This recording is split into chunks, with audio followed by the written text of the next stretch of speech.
কন্যা শিশু, এই শিশু এখানে কোথায় থেকে আসলো? এই খুশিতে রাজা জনক হেসে পড়ে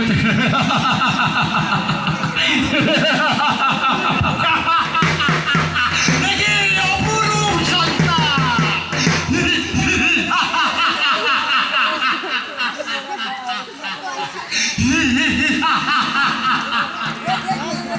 আমার তো কোনো সন্তান নেই, তাই এই সন্তানকে আমি লালন পালন করে বড় করব।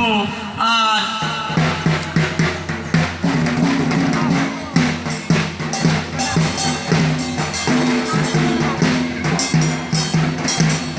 রাজা জনক হয়।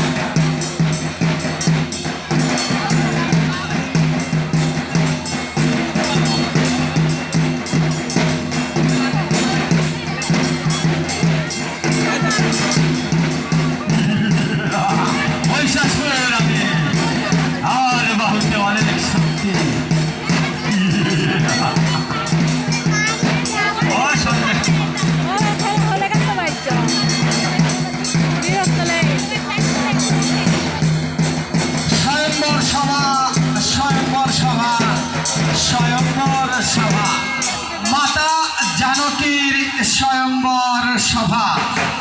এই সভায় যে হরধনু ভাঙতে পারবে তার সঙ্গে বিবাহ হবে সীতার। জনক রাজা ঘোষণা দিয়েছেন যে রামধনু ভাঙতে পারবে তার সঙ্গে বিবাহ হবে তার একমাত্র কন্যা সীতা দেবী। আর সীতা দেবীকে লাভ করার জন্য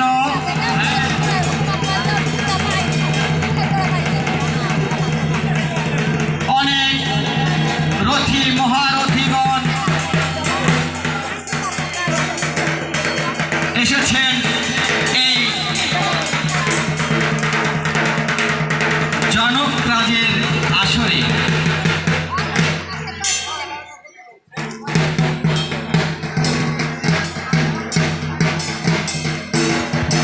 জনক রাজা সীতা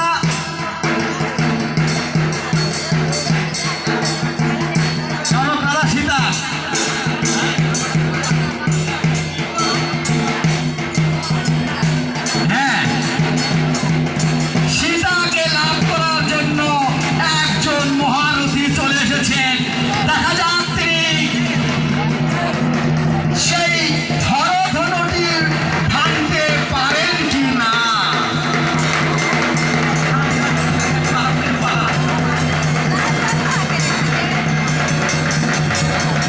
সীতাকে পাওয়ার আকাঙ্ক্ষা অনেকেরই ছিল, তাই একজন মহারথী এসেছেন হরধনুকে ভাঙার জন্য।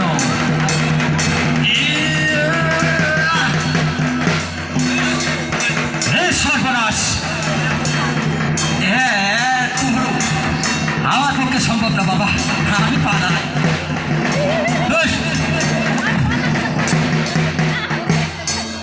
না, পারলেন না, হরধনু ভাঙতে পারেননি। এবার আসছেন লঙ্কেশ্বর রাবণ। তারও মনে বাসনা জেগেছে সীতা দেবীকে পাওয়ার, তাই তিনি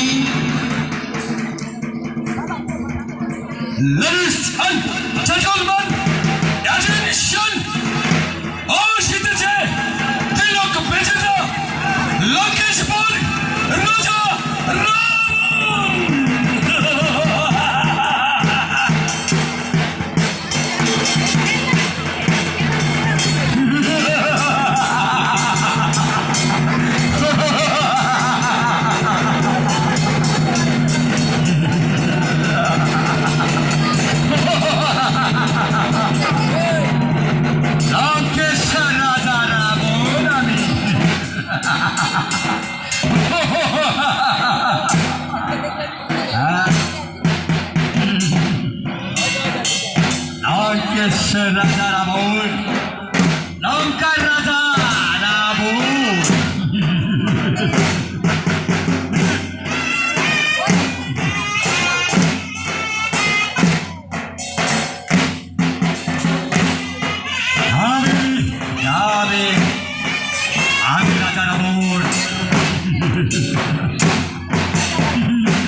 রাজা রাবণ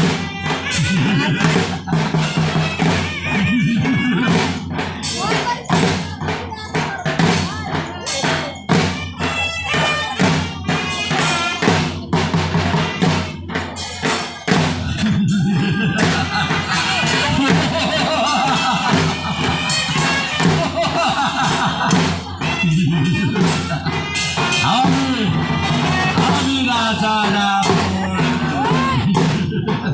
লঙ্কেশ্বর রাজা রাবণ আমি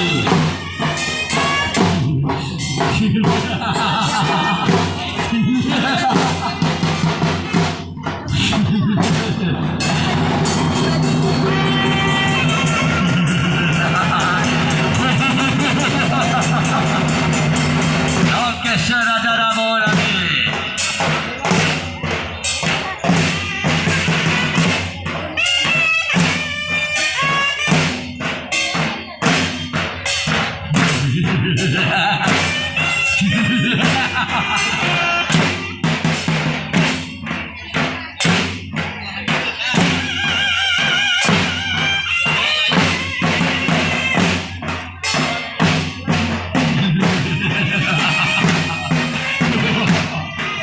সামান্য একটা হরিধনু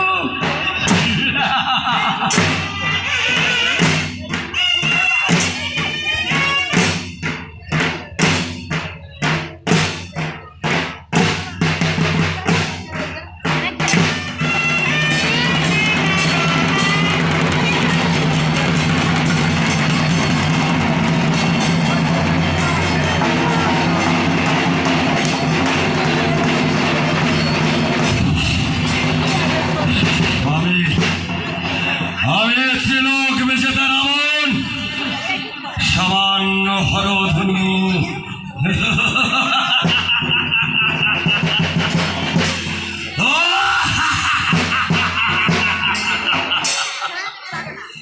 কিন্তু আমি মস্তিষ্ক ধারণ করে ভেঙে দিতে পারি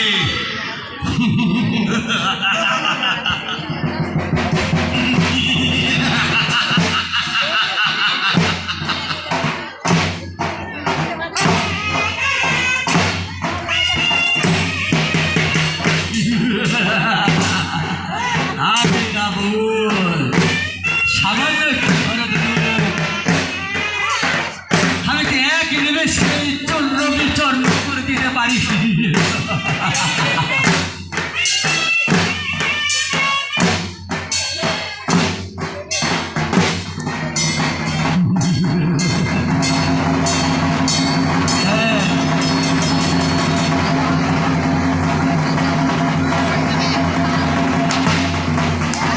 অনেক শক্তিশালী সেই লঙ্কেশ্বর রাজা রাবণ সেই হরধনুকে স্পর্শ করে সে তুলছে মারা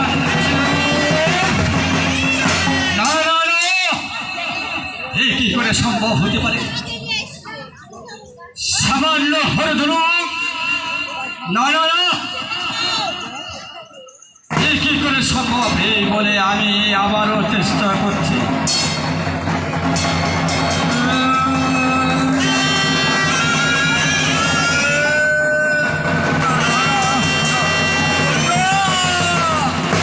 এ কি করে সম্ভব এই বলে লঙ্কেশ্বর রাজা রাবণ আস্তে আস্তে ব্যর্থ হয়ে ফিরে যাচ্ছে এ কি করে সম্ভব আমি লঙ্কেশ্বর রাজা রাবণ অথচ সামান্য হরধনুক আমি ভঙ্গ করতে পারলাম না না না না এ কি করে সম্ভব কি আশ্চর্য এই বলে চলে গেলেন লঙ্কেশ্বর রাজা রাবণ সেই হরধনুকটি ভঙ্গ করতে পারলেন না সে লঙ্কার রাজা রাবণ সে ব্যর্থ হয়ে চলে গেল তিনি সে হরধনুক ভঙ্গ করতে পারলেন না এবারে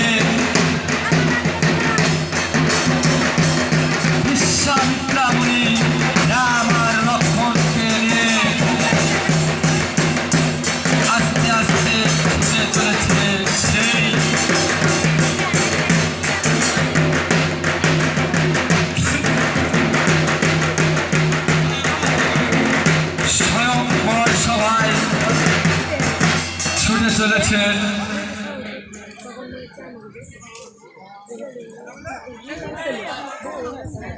বিশ্বামিত্র মুনির আদেশে রাম সেই হরধনু ভাঙার চেষ্টা করছেন।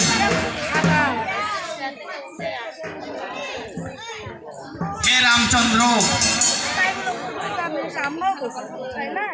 হে রঘুপতি, তুমি তো রাক্ষসীকে বধ করেছ।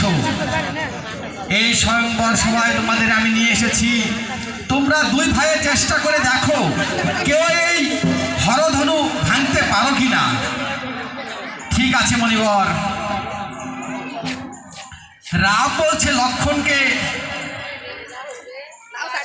আর লক্ষণ বলছে রামকে দাদা তুমি ভাঙো। লক্ষণ বলছে, রাম বলছে লক্ষণ তুমি ভাঙো। না না দাদা, তুমি থাকতে আমি কি করে এই স্বয়ংবর সভায় অংশগ্রহণ করব?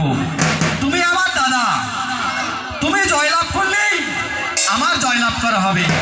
তাই অধম লক্ষণের করুণ আবেদন, তুমি এই হরধনু ভেঙে সীতা দেবীকে বিবাহ করো।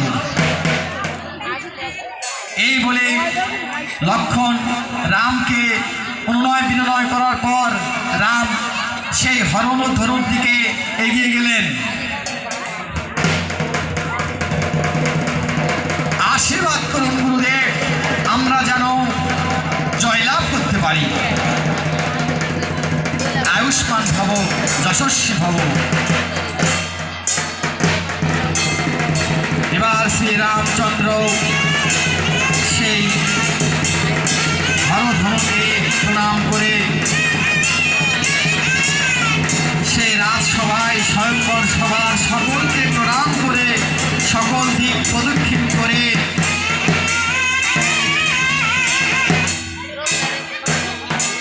হরধনুর দিকে অগ্রসর হলেন।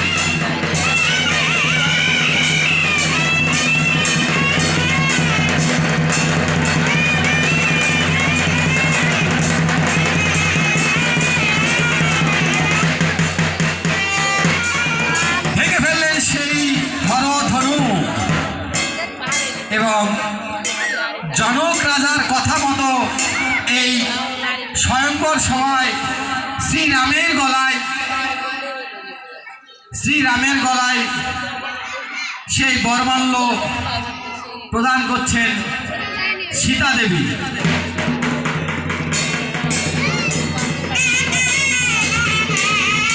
কালীপদ কাকা, আপনি যেখানে যে অবস্থায় থাকুন না কেন, এক্ষুনি আমাদের আসনে উপস্থিত হন। আমাদের একজন আয়োর প্রয়োজন।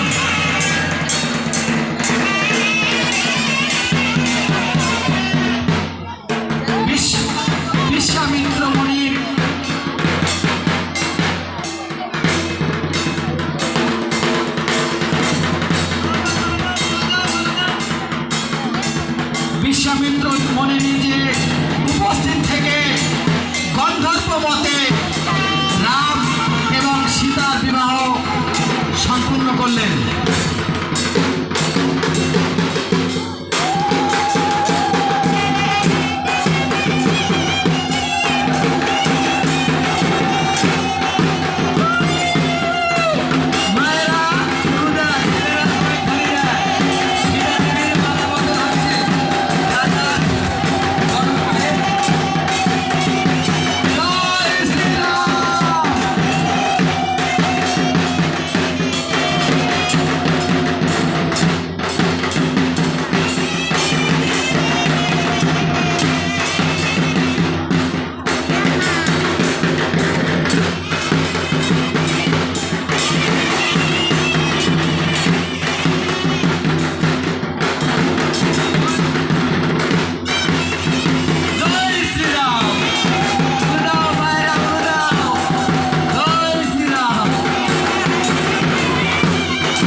রাম লক্ষ্মণ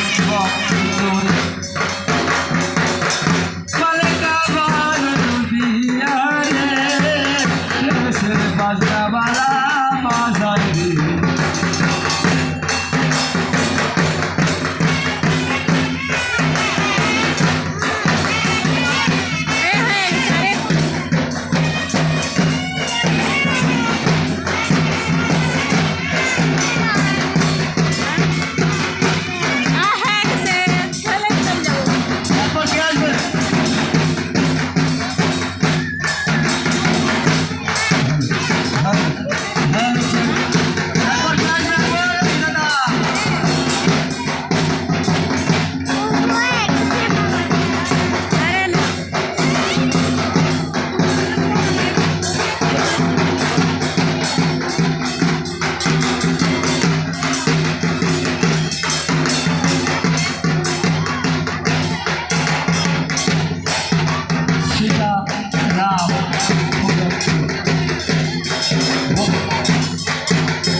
প্রভু দেখো কি একটি সোনার হরিণ, কি সুন্দর হরিণ প্রভু, তাও না এই বনের মধ্যে আমি তো একাই থাকবো, তুমি ওই হরিণটাকে আমার কাছে এনে দাও না। না না, এ নিশ্চয়ই কোনো মায়াবীর মায়া, এমন হরিণ তো আমি কোনোদিন দেখিনি। না প্রভু, এ নিশ্চয়ই হরিণ। প্রভু তুমি হরিণটাকে আমার কাছে এনে দাও। ঠিক আছে সীতা, তুমি এখানে থাকো, আমি এই হরিণটাকে ধরে নিয়ে আসছি। ভাই লক্ষ্মণ, আমরা না ফিরে আসা পর্যন্ত তুমি এখান থেকে যাবে না। ঠিক আছে দাদা, তুমি হয়ে যাও।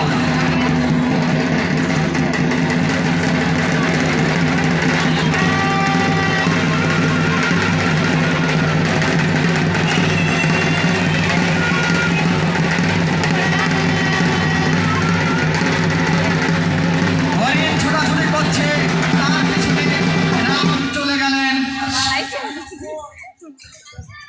ভাই লক্ষ্মণ,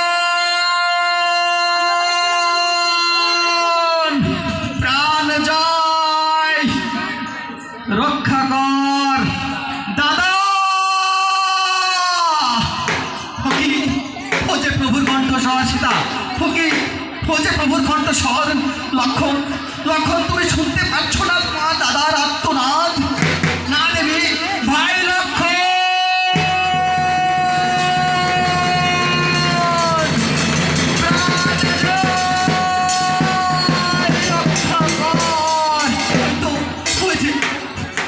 ওই যে তোমার দাদার কণ্ঠস্বর।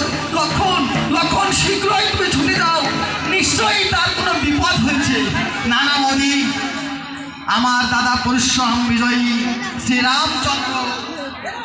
শ্রীরামচন্দ্র কখনো এমন বড় আত্মরাত করতে পারে না।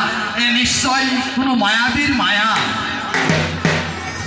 ভাই লক্ষ্মণ,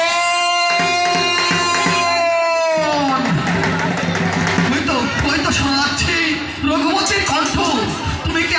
তুমি আমাকে আমার স্বামীর কণ্ঠটা শোনাচ্ছ? না দেবী, এ নিশ্চয়ই কোনো মায়াবীর মায়া। না না প্রঞ্চক সীতা, না না, এ নিশ্চয়ই তোমার দাদার কণ্ঠস্বর। শীঘ্রই ছুটে যাও। না দেবী, দাদা ফিরে না আসা পর্যন্ত এখান থেকে আমি কোথাও যাব না। তোমাকে পাহারা দেওয়ার দায়িত্ব আমাকে দিয়ে গেছে। কি, তোমার দাদার প্রাণের চেয়ে আমার প্রাণ রক্ষা করা তোমার কাছে বেশি জরুরি? ও বুঝেছি, এই নিশ্চয়ই তোমার মনে একটি কুৎসিত বাসনাদের বাসা বেঁধেছে।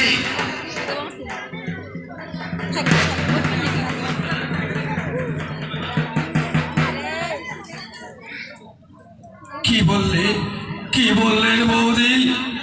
এই যে মহাপাপী পাপী হয়ে গেল।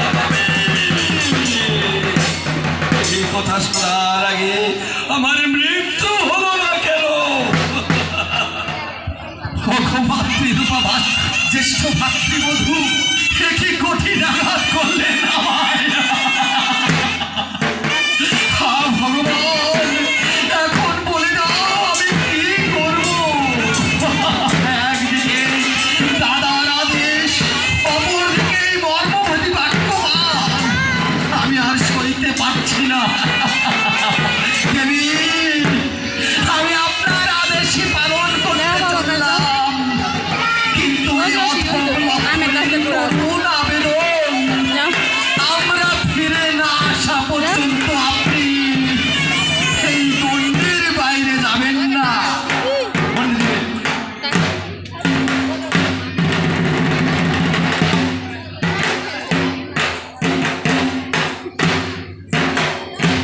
লক্ষণ প্রভু শ্রী রামচন্দ্রের নাম করে এই লক্ষণ রেখা অঙ্কন করে দিচ্ছেন।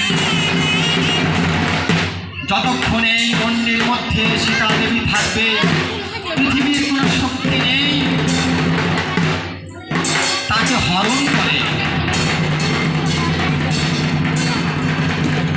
হে দেবী, এই অধম লক্ষণের করুণ আবেদন, আমরা ফিরে না আসা পর্যন্ত আপনি এই মন্দির বাইরে যাবেন না। ভাই লক্ষণ, দাদা,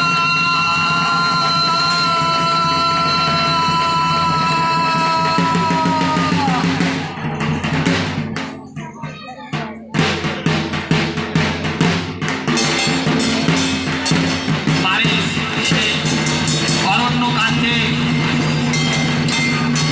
যখন রাম লক্ষ্মণ সীতা বনবাসে এলেন, তখন মারিচ রাবণের কুমন্ত্রণায় মায়ামৃগ ধারণ করে লক্ষ্মণকে, রামকে মৃগের পিছে ছুটতে ছুটতে দূরে সরিয়ে নিলেন। অপরদিকে ছলনার কণ্ঠস্বরে লক্ষ্মণকেও সীতার কাছ থেকে দূর করে দিলেন। শুধু একটি মাত্র গণ্ডিরেখার মাঝে রয়েছে সীতা। এই দিকেই লঙ্কেশ্বর রাবণ সেই হরধনু ভাঙতে না পারার প্রতিশোধ নেওয়ার জন্য বুঝে ছদ্মবেশ ধারণ করে ছুটে চলেছেন সীতার দিকে।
আসলে পালন করবার জন্য।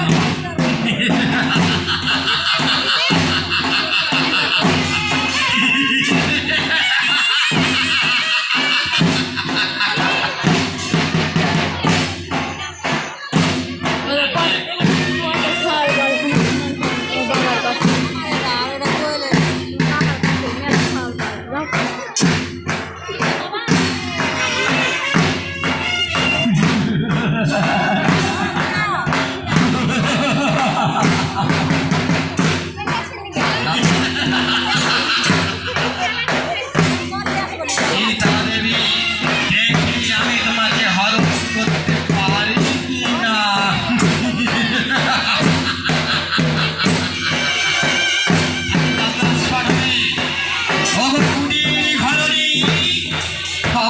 সন্ন্যাসীকে একটু ভিক্ষা দেবে।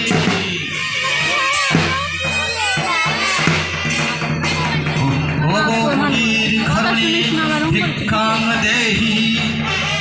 অবগুণীর ঘরণী অভুক্ত সন্ন্যাসীকে কিছু ভিক্ষা দিন। কুটির প্রাঙ্গণে আসুন সন্ন্যাসী। সীতা, কুটির প্রাঙ্গণে আসুন সন্ন্যাসী। আমি সন্ন্যাসী, কুটির প্রাঙ্গণে যাওয়া আমার নিষেধ। তাহলে কি আপনাকে আমার ভিক্ষা দেওয়া হবে না প্রভু? কি তবে কি আমি নিরাশ হয়ে ফিরেই যাব? আজ 7 দিন হলো, চন্দ্র সূর্য সাক্ষী, সন্ধ্যা গায়ত্রী জপ না করে আমি এক ফোঁটা জল স্পর্শ করি না। আজ 7 দিন ধরে অবুদ্ধ আছি। আজ যদি ভিক্ষা না পাই তবে তবে আমি নিশ্চয়ই মারা যাব। অভিশাপ দেব না, তবে একজন অভুক্ত সন্ন্যাসীর মৃত্যুর কারণে তোমার স্বামীর বংশ ধ্বংস হবে, কেউ জীবিত থাকবে না। না, ও কথা বলবেন না সন্ন্যাসী, ও কথা বলবেন না। আমি যাচ্ছি, আমি নিজেই যাচ্ছি তোমাকে ভিক্ষা দেওয়ার জন্য।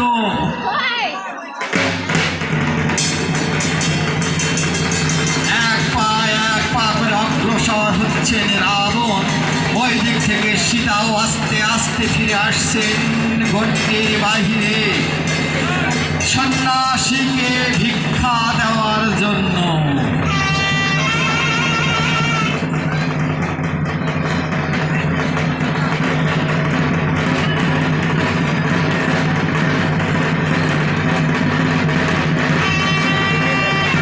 আস্তে আস্তে গণ্ডির বাইরে চলে আসছেন সীতা দেবী ছদ্মবেশী রাবণের কাছে।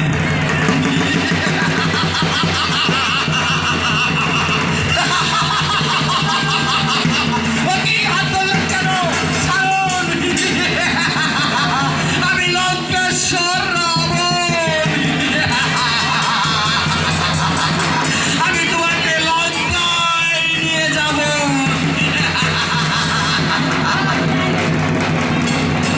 সীতা দেবীকে জোর করে হরণ করে নিয়ে চলেছেন লঙ্কার উদ্দেশ্যে। এই দেখেন অনন্ত নয় সেটি জটায়ু পক্ষী সামনে এসে বাধা প্রদান করছেন। যুদ্ধ করছেন সে একজন জটায়ু পাখি। লঙ্কেশ্বর রাজা রাবণের সঙ্গে কি তাই কি কখনো পারে? কখনোই পেরে উঠতে পারে না। সে একজন জটায়ু পাখি, সে কখনো কি রাবণের সঙ্গে যুদ্ধ করতে পারে? একজন পাখিকে তিরস্কার করে লঙ্কেশ্বর রাজা রাবণ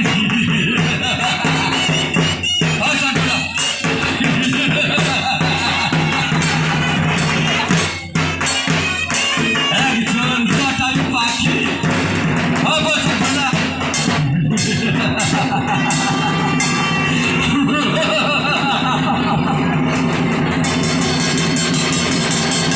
আমি লঙ্কেশ্বর রাজা রাবণ, আমার সামনে জটায়ু পাখি তো দূরের কথা, আর অন্যথায় কেউ এসে দেব। আমি লঙ্কেশ্বর রাজা রাবণ।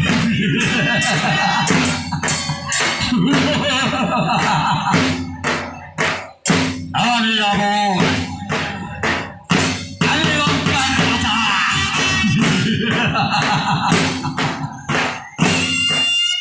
দেখি তার সম্মিলিত আমার সামনে যুদ্ধ করার আর সাহস আছে? সীতাকে রে লঙ্কেশ্বর রাজা রাবণ চলে যাচ্ছে সেটা ছুটে আর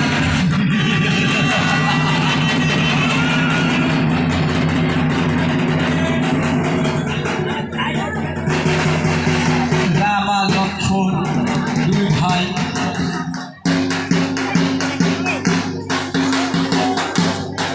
রাম লক্ষ্মণের দ্বারা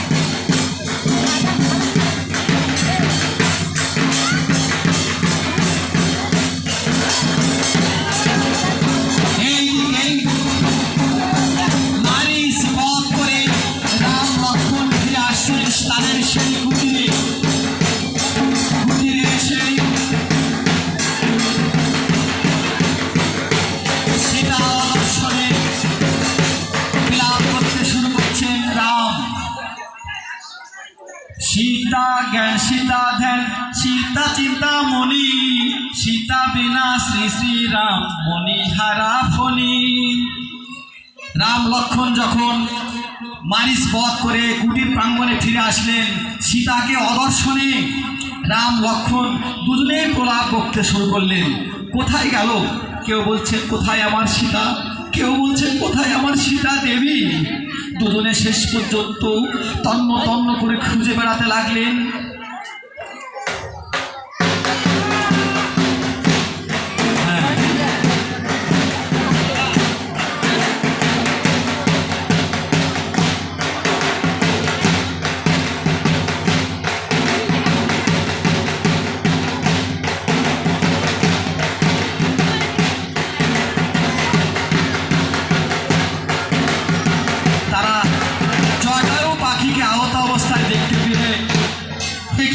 তোমার এই অবস্থা কেন? পারলাম না প্রভু, আমি পারলাম না, শত চেষ্টা করেও আমি পারলাম না দেবীকে রক্ষা করতে প্রভু। সীতা দেবীকে আমি পারলাম না। সীতা দেবীকে লক্ষ্মণ সত্যবেশ ধারণ করে নিয়ে গিয়েছে তার লঙ্কাপুরীতে।